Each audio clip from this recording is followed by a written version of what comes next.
ඔයා කවදාවත් හිතුවද ඔයා හිතන විදිය සහ ඔයා විශ්වාස කරන දේවල් ඇත්තටම ඔයාගේම අදහස් නෙමෙයි කියලා?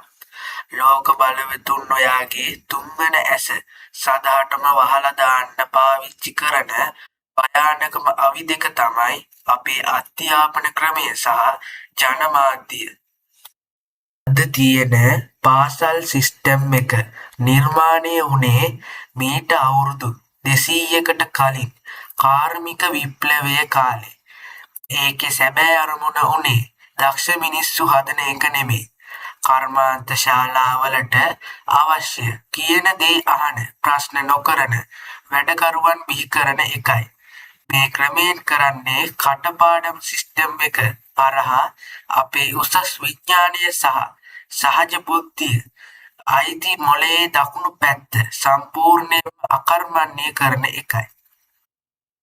ඊළඟ අවිය තමයි ජනමාධ්‍ය. මාධ්‍ය කරන්නේ යුද්ධ, ලෙඩ රෝග සහ ආර්ථික බය මවලා මිනිස්සුන්ව පණ රැක ගැනීමේ අරගලයක හිර කරන එකයි.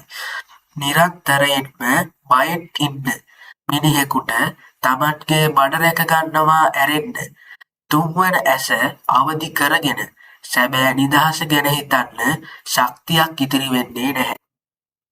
ලෝක බලවතුන්ට අවශ්‍ය වෙන්නේ තමන් කියන දේ විතරක් අහන රොබෝලා පිරිසක් විතරයි.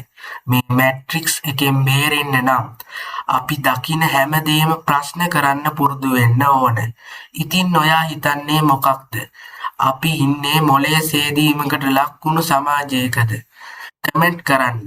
මේ වගේ වීඩියෝ බලන්න අපිව ෆලෝ කරන්නත් අමතක කරන්න එපා.